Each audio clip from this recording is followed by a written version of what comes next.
Welcome to QK news bulletin. ముందుగా headlines చూద్దాం. BRS లో అవినీతిని ప్రశ్నించారని కవిత సంచలన ఆరోపణ. హరీష్ రావు నిలదీసిన తర్వాతే సస్పెన్షన్ జరిగిందన్న కవిత. సిద్దిపేట, సిరిసిల్ల కలెక్టరేట్ లో భారీ అవినీతి ఆరోపణలు. పార్టీలో అంతర్గత ప్రజాస్వామ్యం లేదని కవిత వ్యాఖ్యలు.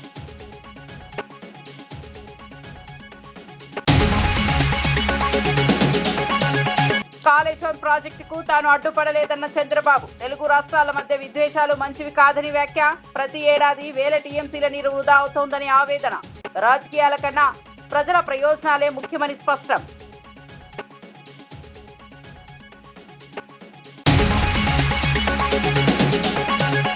కవిత ఆరోపణలో వాస్తవానికి దూరమన్న సునీతారెడ్డి. పార్టీలో స్వేచ్ఛ లేదన్న వ్యాఖ్యలపై ఘాటు ప్రతివాదం.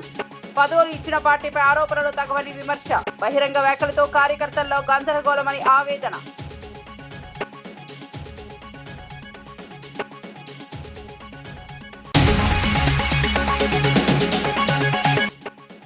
చంద్రబాబు ప్రభుత్వం రెడ్ బుక్ పాలన సాగిస్తోందన్న వైసీపీ.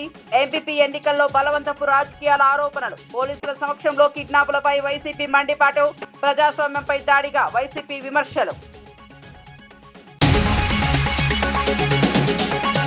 రాజ్యాంగం ఎన్నికల ప్రక్రియలను పట్టించుకోకుండా చంద్రబాబు ప్రభుత్వం రెడ్ బుక్ పాలన సాగిస్తోందని వైసీపీ అధికార ప్రతినిధి పుత్తా శివశంకర్ రెడ్డి ఆరోపించారు. ఉదయగిరి నియోజకవర్గంలోని వింజమూరు ఎంపీపీ ఎన్నిక, రాయదుర్గంలోని బొమ్మహల్లి ఎంపీపీ ఎన్నికలను ఇందుకు ప్రత్యక్ష ఉదాహరణగా పేర్కొన్నారు. పోలీసుల సమక్షంలో వైసీపీ ఎంపీటీసీలను కిడ్నాప్ చేశారని తీవ్ర ఆరోపణలు చేశారు. ప్రజాస్వామ్యాన్ని కూనీ చేస్తూ అధికార దుర్వినియోగానికి పాల్పడుతున్నారని విమర్శించారు. ఎన్నికల్లో గెలవలేక బలవంతపు రాజకీయాలకు దిగుతున్నారని అన్నారు. ఇలాంటి చర్యలు రాష్ట్రంలో ప్రజాస్వామ్య వ్యవస్థపై ప్రజల నమ్మకాన్ని దెబ్బతీస్తున్నాయని ఆవేదన వ్యక్తం చేశారు. అక్రమాలు, బెదిరింపులపై న్యాయ పోరాటం చేస్తామని వైసీపీ స్పష్టం చేసింది. ఒక చక్కటి ఉదాహరణ. అనేక సంఘటనలు రోజు జరుగుతా ఉన్నాయి.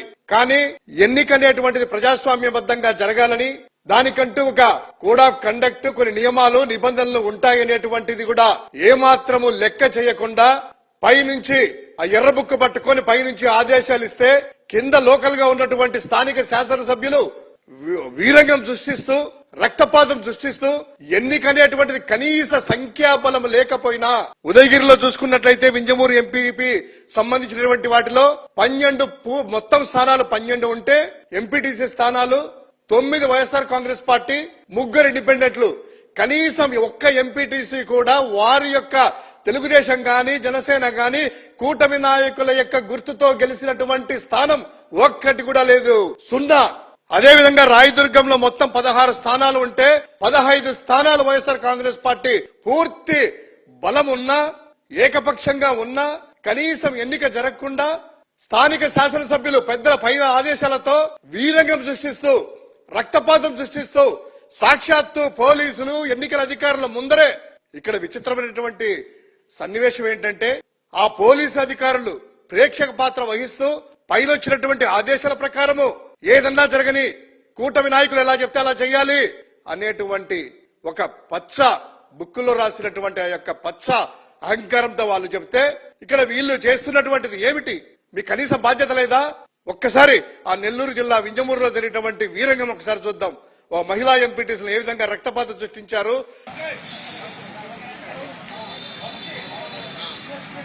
ఓటు వేయడానికి వెళ్తున్నటువంటి మా యొక్క ఎంపీటీసీలు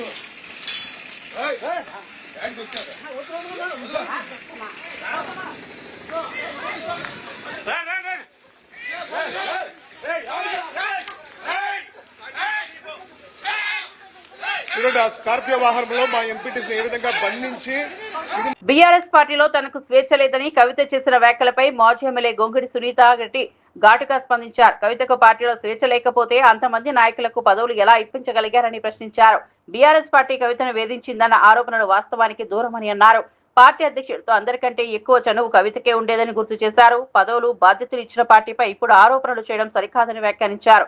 కవిత భావోద్వేగాలతో మాట్లాడుతున్నారని, రాజకీయ ప్రయోజనాల కోసం ఈ వ్యాఖ్యలు చేస్తున్నారని ఆరోపించారు. పార్టీ అంతర్గత విషయాలను బహిరంగంగా మాట్లాడడం పార్టీకి నష్టం చేస్తుందని, ఇలాంటి వ్యవహారాల వల్ల కార్యకర్తల్లో గందరగోళం ఏర్పడుతుందని సునీతారెడ్డి అన్నారు. నాకు స్వేచ్ఛ లేదనే మాట మీరు చెప్పడం నిజంగా కూడా శోచనీయం. ఇది మంచి పద్ధతి కాదు.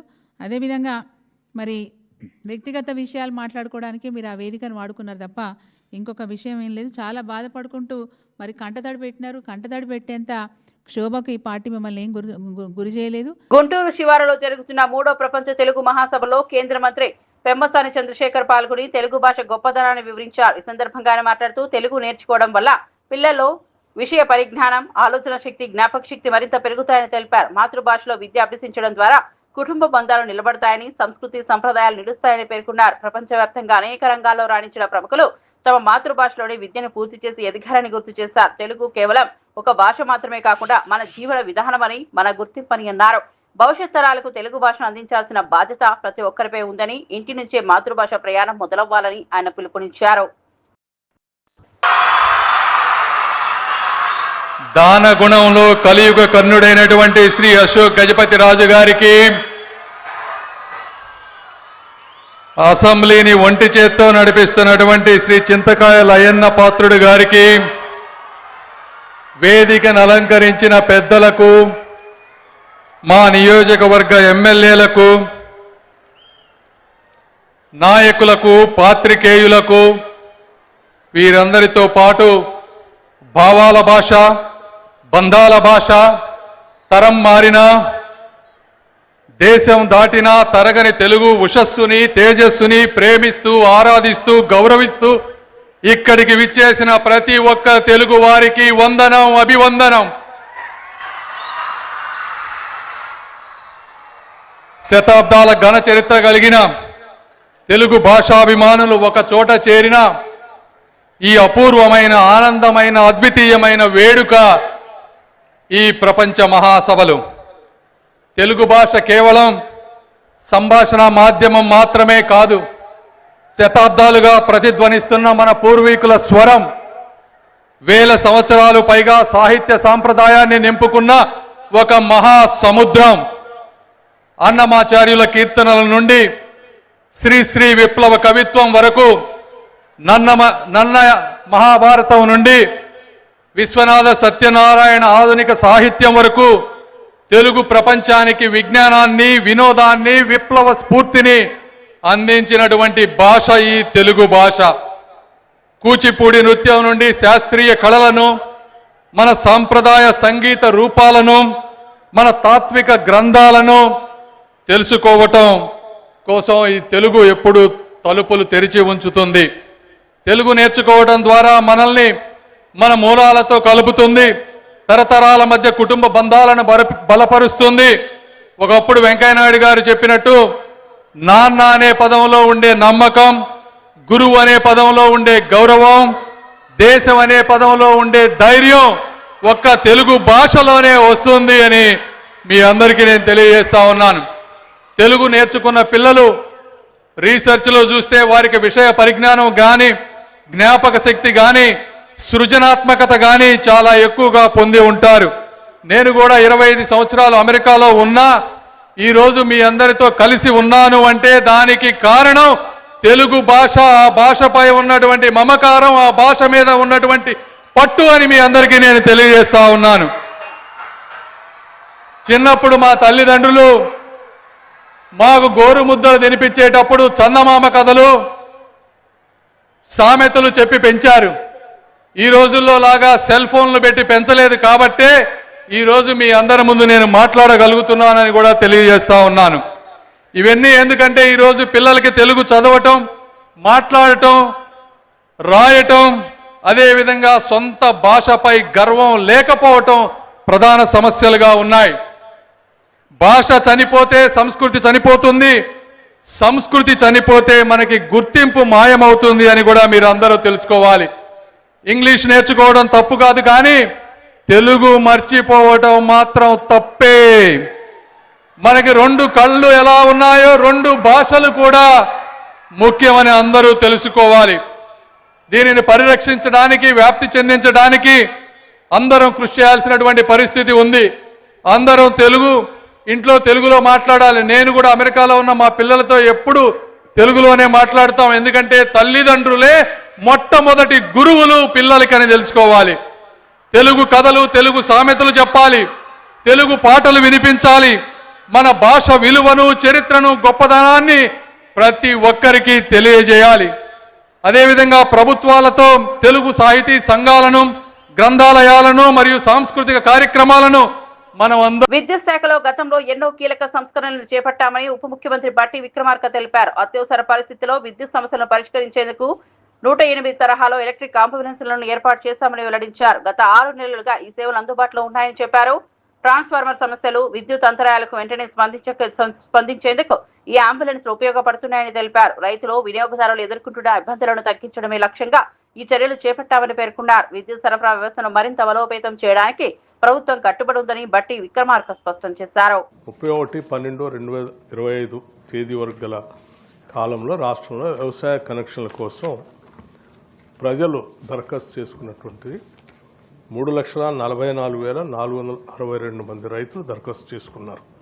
కనెక్టెడ్ లోడు కనెక్షన్ సంఖ్య ఆధారంగా వ్యవసాయ ట్రాన్స్ఫార్మర్లను ప్రతిపాదించడం శాంక్షన్ చేయడం కూడా కనెక్షన్ల సంఖ్య కనెక్టెడ్ లోడ్ ఆధారంగా ట్రాన్స్ఫార్మర్లను ఏర్పాటు చేయడం అవుతుంది. రైతులకు వ్యవసాయ కనెక్షన్లు అందించడానికి మొత్తం 75,686 వ్యవసాయ ట్రాన్స్ఫార్మర్లను సమకూర్చడమైంది. వ్యవసాయ కనెక్షన్లు మొదట వచ్చిన వారికి మొదట ఇవ్వటం అనేటువంటి సీనియారిటీ ప్రకారం విడుదల చేయడం అవుతుంది. ఇక మిగిలిన 9,700 మంది దరఖాస్తుదారులు క్షేత్రస్థాయిలో అనుసంధానం లైన్ పనులు పూర్తయిన తర్వాత వాటికి కూడా అవసరమైన ట్రాన్స్ఫార్మర్లు సమకూర్చబడును.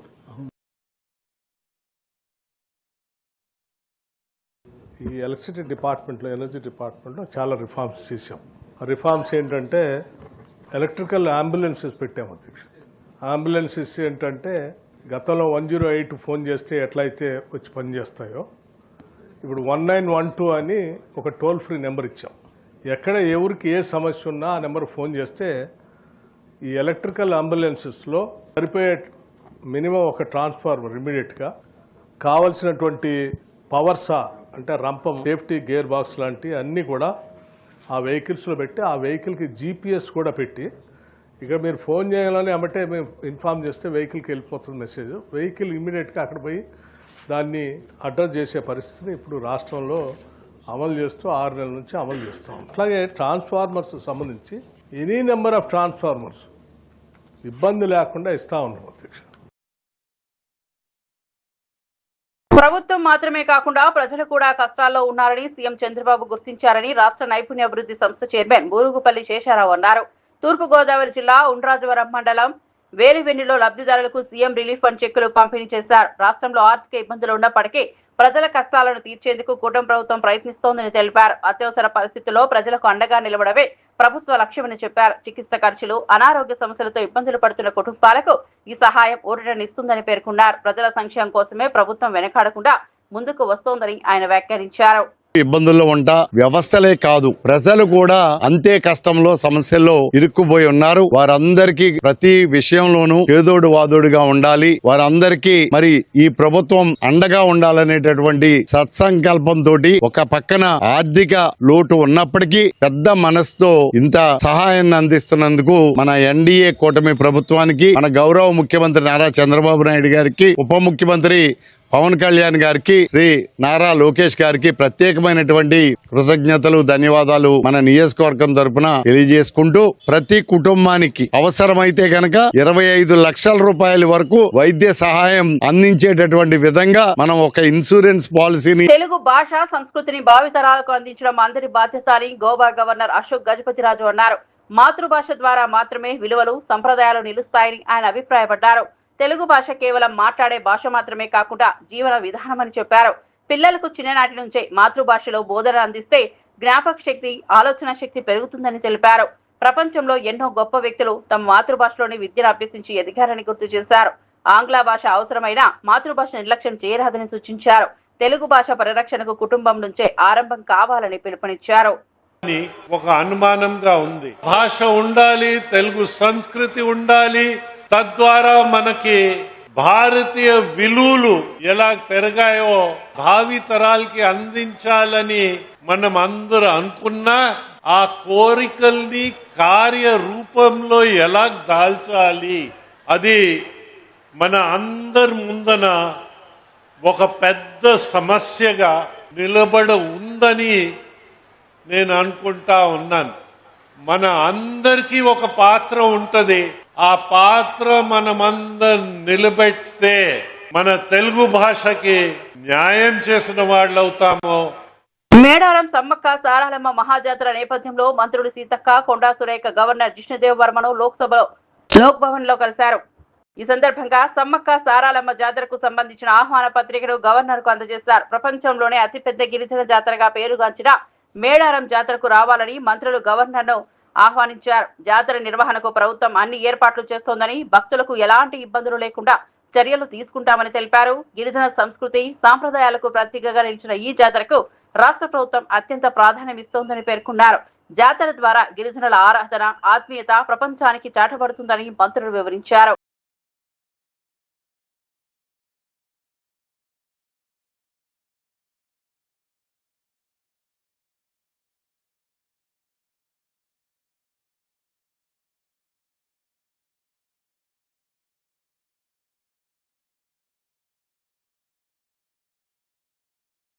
జల వివాదాలపై ఏపీ సీఎం చంద్రబాబు నాయుడు స్పందిస్తూ కీలక వ్యాఖ్యలు చేశారు. కాళేశ్వరం ప్రాజెక్టు నిర్మాణ సమయంలో తాను ఎలాంటి అడ్డంకులు పెట్టలేదని స్పష్టం చేశారు. తెలుగు రాష్ట్రాల మధ్య విద్వేషాలు మంచివి కాదని, పరస్పర సహకారంతోనే సమస్యలు పరిష్కరించుకోవాలని అన్నారు. ప్రతి ఏడాది దాదాపు 3000 టీఎంసీల నీరు సముద్రంలోకి వృధాగా పోతోందని, ఆ నీటిని ఉపయోగించుకోవడమే లక్ష్యంగా ముందుకు వెళ్లాలని చెప్పారు. గోదావరి నీటిని వినియోగించుకోవాలని తెలంగాణ కోరితే తాము ఎప్పుడూ అడ్డుపడలేదని తెలిపారు. కృష్ణా డెల్టా అభివృద్ధి పేరుతో తెలంగాణకు నీటిని అందించామని గుర్తు చేశారు. రాజకీయ ప్రయోజనాల కోసం జల సమస్యలను రెచ్చగొట్టడం సరికాదని, 2 రాష్ట్రాల ప్రజల ప్రయోజనాలే ముఖ్యమని చంద్రబాబు వ్యాఖ్యానించారు. గోదావరి నీళ్లు వాడుకుంటే ఎప్పుడు నేను అడ్డు చెప్పలేదు. విభజన తర్వాత కాళేశ్వరం ప్రాజెక్టు కట్టినప్పుడు గోదావరి పైన ఎన్ని ప్రాజెక్టులు కట్టినా పర్వాలేదు, మనకు నీళ్లు వస్తాయనే ఉద్దేశంతో నేను ముందుకెళ్ళాను. గడిచిన 40 సంవత్సరాల్లో 3000 టీఎంసీ నీళ్లు గోదావరి నుంచి సముద్రం లేకపోతున్నాయి. పోలవరం ప్రాజెక్టు పూర్తవుతుంది. కృష్ణా గోదావరి అనుసంధానం జరుగుతుంది. నా జీవితంలో ఒకటే కోరిక, ప్రపంచంలో తక్కువ నీటి వినియోగం చేసే దేశం భారతదేశం. ఎన్నో సంవత్సరాలుగా పోరాడుతున్నా, ఎన్నో సంవత్సరాలుగా ప్రయత్నం చేస్తున్నా, గంగా కావేరి కలవాలి, దేశంలో నీటి సమస్య పూర్తిగా పరిష్కారం కావాలనేది నా అభీష్టమని మరొక్కసారి మీ అందరికీ విజ్ఞప్తి చేస్తున్నాను. అదే సమయంలో ఆంధ్రప్రదేశ్లో ఉండే నదులన్నీ కలపాలి. తెలంగాణలో గోదావరి నీళ్లు కూడా వాడుకోవాల్సిన అవసరం ఉంటే వాడుకోవాలి. తెలుగు రాష్ట్రాల మధ్య విద్వేషాలు కాదు, సమైక్యత అవసరం. ఒకరినొకరు అర్థం చేసుకోవాల్సిన అవసరం ఉంది. అందరం కలిసి ముందుకు పోవాల్సిన అవసరం ఉంది. ఏపీ కూటమి నాయకుల్లో అంతర్గత విభేదాలు బయటపడుతున్నట్లు టీడీపీ మంత్రి టీజీ భరత్ వ్యాఖ్యలు స్పష్టం చేస్తున్నాయి. తన నియోజకవర్గంలో వేలు పెడితే ఎవరిని వదిలిపెట్టనని ఆయన హెచ్చరించారు. తాను మంత్రి అయినప్పటికీ నుంచి ఎవరి జోలికి వెళ్లలేదని, కానీ కొందరు కావాలని తన నియోజకవర్గంలో జోక్యం చేసుకుంటున్నారని ఆరోపించారు. నన్ను గెలిగితే మీరే ఇబ్బంది పడతారని, తన స్ట్రాటజీలను తట్టుకోలేరని ఘాటు వ్యాఖ్యలు చేశారు. ఈ వ్యాఖ్యలు కూటమిలో చీలికలు మొదలయ్యాయనే సంకేతాలుగా రాజకీయ వర్గాలు విశ్లేషిస్తున్నాయి. అధికార పార్టీలోని ఇలాంటి హెచ్చరికలు రావడం రాజకీయంగా ప్రాధాన్యత సంతరించుకుంది. వాళ్ళకి నేను చెప్పదలుచుకున్నా, అంత ముందు మంత్రులైనారు, చాలా మంది మంత్రులైనారు. ప్రతి ఒక్క మంత్రి ప్రతి ఒక్క దాంట్లో ప్రతి నియోజకవర్గంలో ఏదో రకంగా వాళ్ళు ఇన్వాల్వ్ అయ్యి మీకు తెలియకుండా చాలా చేశారు. నేను ఆ పనులు చేస్తలే. ఏ నియోజకవర్గంలో కూడా నేను రెస్పెక్ట్ ఇచ్చి ఏ వాళ్ళకి ఎమ్మెల్యేస్ కానీ ఇన్ఛార్జెస్ కానీ ఎక్కడా కూడా వాళ్ళకి తెలియకుండా నేను గెలకడంలే. సో నేను అనేది మైండ్లో పెట్టుకోండి. నేను మంత్రి ఉంటా, 5 ఏళ్ళు కాదు, తెలుగుదేశం పార్టీ ఉన్నన్నాళ్ళు నేను మంత్రి ఉంటా. ఇక్కడ మీరు గెలిపిస్తా పోండి. ప్రజలకి సేవ చేసేదానికి అదృష్టం ఉంటుంది. ఎందుకంటే లోకేష్ గారికి తెలుసు నేను ఎట్లా అంటుండ అనేది చంద్రబాబు గారికి తెలుసు. మీరు ఎంత చెప్పినా ఎంతకి గెలికినా అక్కడ ఏమి మారేది ఏమి ఉండదు. సో సబ్జెక్ట్ మీరు తెలుసుకోవాల్సింది ఏమంటే, నన్ను ఊరికే గెలకద్దండి. నా నియోజకవర్గంలో వచ్చి ఏదైనా గెలికేది స్టార్ట్ చేసినారనుకో, నేను వేలు పెట్టినాను అనుకో, మినిస్టర్గా వేలు పెట్టినారంటే ఆ నియోజకవర్గంలో చాలా మీకే ప్రాబ్లమ్స్ వస్తాయి. సో కైండ్లీ మీ పని మీరు చూసుకోండి. మీ నియోజకవర్గం మీకు ఇచ్చారు, ప్రజలు మీకు ఓటేసి గెలిపించారు. మిమ్మల్ని చూసుకునే బాధ్యత మీ ప్రజలు, మీకు ఎన్నో సమస్యలు ఉంటాయి, అవి సాల్వ్ చేసుకుంటూ పోండి అని. అదే కాకుండా ఊరికే నా నియోజకవర్గంలో వచ్చే లాంటి ఏదో పెత్తనం చేయాలనో లేదో ఏదో గెలకాలనుకోవడం అయితే మాత్రం నా స్ట్రాటజీస్ ముందు, నేను చేసే పనుల ముందు ఎవరు నా దగ్గరలో కూడా రాలేరు. అది నా ఎన్నో నిరూపించుకునేదానికి ఎగ్జాంపుల్స్ ఉన్నాయి. మెడికల్ షాప్స్ రోడ్ది ఎవరు చేశాడండి? ఎవరికైనా చేత అయిందా? స్మూత్గా సాల్వ్ చేశామా? సో ఇట్లాంటివి ఎన్నోటి ఉన్నాయి, చెప్పుకుంటా పోతే చాలా ఉన్నాయి. సో నేను చెప్పేది ఏంటంటే ఎవరు నియోజకవర్గంలో వాళ్ళ జాగృతి తప్పకుండా రాజకీయ పార్టీగా ఎదిగి తెలంగాణ ప్రజల పక్షాన పనిచేస్తుందని కల్వకుంట్ల కవిత ప్రకటించారు. ప్రజల హక్కులను కాపాడటం కోసమే రాబోయే అసెంబ్లీ ఎన్నికల్లో పోటీ చేస్తామని స్పష్టం చేశారు. యువత పిడికిలి బిగించి తమతో చేతులు కలపాలని పిలుపునిచ్చారు. తెలంగాణ ప్రజల ఆశలు ఆకాంక్షలకు ప్రతినిధిగా జాగృతి నిలుస్తుందని తెలిపారు. రాజకీయాల్లో నిజాయితీ, ప్రజాస్వామ్యం, పారదర్శకత తీసుకురావడమే తమ లక్ష్యమని చెప్పారు. ప్రస్తుత రాజకీయ వ్యవస్థ ప్రజలను నిరాశపరుస్తోందని విమర్శించారు. జాగృతి పార్టీగా మారడం తెలంగాణ రాజకీయాల్లో కొత్త సమీకరణాలకు దారితీస్తుందా అనే చర్చ మొదలైంది. పార్టీ పేపర్లు, పార్టీ ఛానళ్లు ఏ ఒక్కరు కూడా ఎన్నడూ కూడా మద్దతు ఇవ్వలేదు అధ్యక్ష. అయినా సరే ధైర్యం వదులుకోకుండా మొక్కువని ప్రయత్నంగా నేను ప్రయత్నం చేస్తూనే వెళ్ళాను అధ్యక్ష. తెలంగాణ రాకముందు, బీఆర్ఎస్ ప్రభుత్వం ఏర్పడకముందు ఒక మాట అనుకున్నాం అధ్యక్ష. కేసీఆర్ గారే పదే ఈ మాట చెప్పారు. ఉమ్మడి రాష్ట్రంలో మనకు కాంట్రాక్ట్ వ్యవస్థ వచ్చింది, మరి కాంట్రాక్ట్ ఎంప్లాయీస్తోని, అవుట్సోర్సింగ్ ఎంప్లాయీస్తోని దేశానికి నష్టం జరుగుతుంది, రాష్ట్రానికి నష్టం జరుగుతుంది, అందరికన్నా ఎక్కువ తెలంగాణ యువకులకు నష్టం జరుగుతుందని చెప్పారు అధ్యక్ష. ఆనాడు వారు సరదాగా ఒక మాట అనేవాళ్ళు, అందరికీ కాంట్రాక్ట్ పోస్ట్ ఉంది, మరి ముఖ్యమంత్రికి కూడా కాంట్రాక్ట్ పోస్ట్ ఉంటుందా అని చెప్పి ప్రశ్నించేవారు అధ్యక్ష. కానీ తెలంగాణ వచ్చిన తర్వాత 10 ఏళ్లలో కూడా కాంట్రాక్ట్ వ్యవస్థను మనం రద్దు చేసుకోలేకపోయినాం అధ్యక్ష. అది కాకుండా అవుట్సోర్సింగ్ ఎంప్లాయీస్, అవుట్సోర్సింగ్ వ్యవస్థను పెంచి పోసిపోయినాం అధ్యక్ష. బాధతో, చాలా ఆవేదనతో నేను ఈ మాటలు చెప్తా ఉన్నా అధ్యక్ష. తెలంగాణ సమాజానికి ఏదైతే ప్రశ్నించడం నేర్పించినటువంటి బీఆర్ఎస్ పార్టీ అధ్యక్ష, అంతర్గత వేదికలలో అనేక సందర్భాలలో నేను ప్రశ్నిస్తే అధ్యక్ష నా మీద కక్ష కట్టారు అధ్యక్ష. కేసీఆర్ గారు చుట్టూ ఉన్నటువంటి కొందరు వ్యక్తులు, తప్పక చెప్తున్నాను అధ్యక్ష ఈ మాట, ఎందుకంటే భారతదేశ రాజ్యాంగం ప్రకారం రాజకీయ పార్టీలు ఏవైనా కూడా ప్రజలకు ఒక దిక్సూచిగా నిలవాలి అధ్యక్ష, ప్రజలకు ఒక దారిదీపంగా నిలవాలి. పార్టీలోనే అంతర్గత ప్రజాస్వామ్యం లేకపోతే రాష్ట్రంలో ఎట్లా ప్రజాస్వామ్యం ఉంటుందనే విషయాన్ని కూడా మనందరం గమనించాలి. కాబట్టి ఈ మాట చెప్తా ఉన్నాను అధ్యక్ష. మరి కక్షగట్టి నన్ను ప్రశ్నించినందుకు పార్టీ నుండి బయటకు పంపించారని చెప్పి చెప్పక తప్పదు అధ్యక్ష.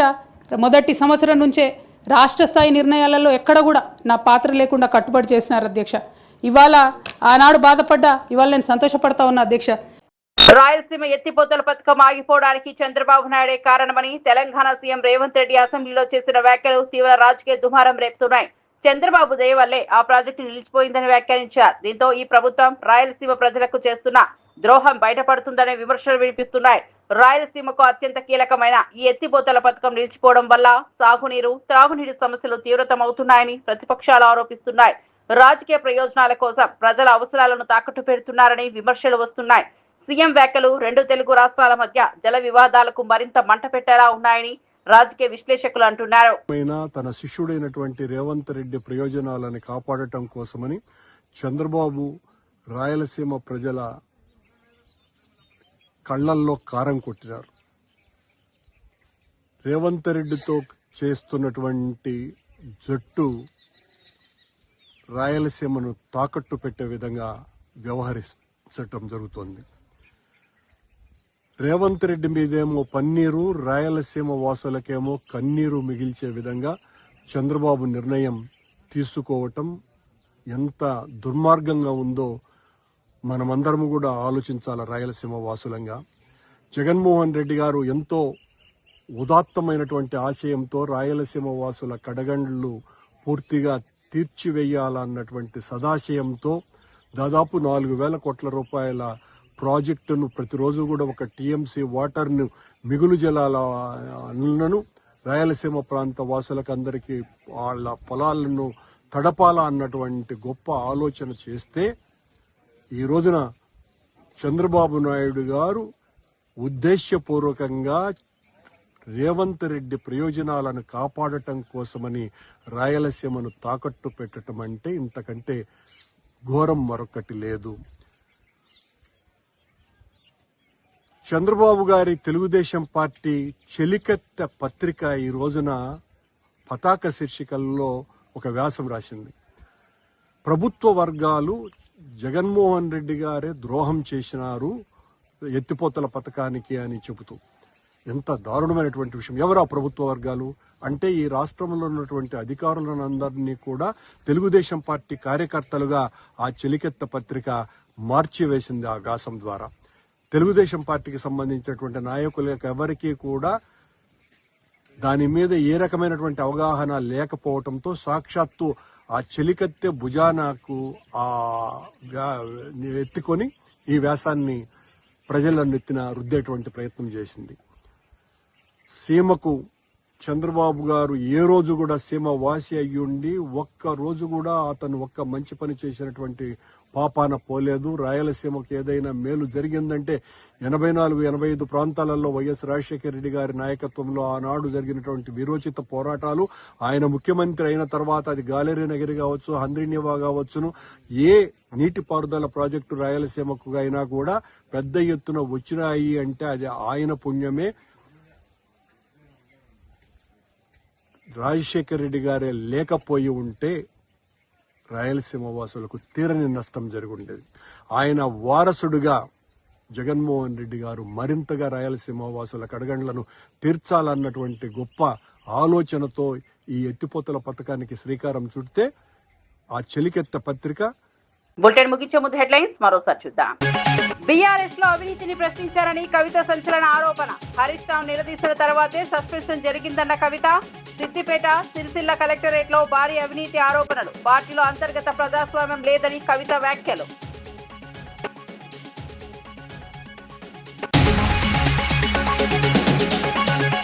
కాళేశ్వరం ప్రాజెక్టుకు తాను అడ్డుపడలేదన్న చంద్రబాబు. తెలుగు రాష్ట్రాల మధ్య విద్వేషాలు మంచివి కాదని వ్యాఖ్య. ప్రతి ఏడాది వేల టీఎంసీల నీరు వృధా అవుతోందని ఆవేదన. రాజకీయాల కన్నా ప్రజల ప్రయోజనాలే ముఖ్యమని స్పష్టం.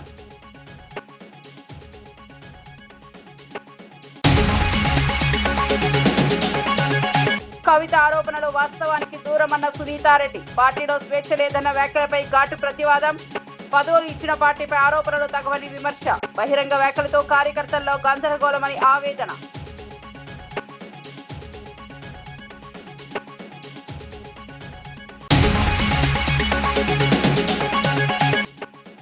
చంద్రబాబు ప్రభుత్వం రెడ్ బుక్ పాలన సాగిస్తోందన్న వైసీపీ.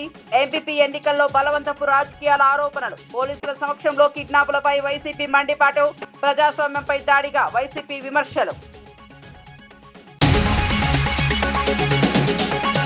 మరిన్ని అప్డేట్స్ కోసం చూస్తూనే ఉండండి QK న్యూస్.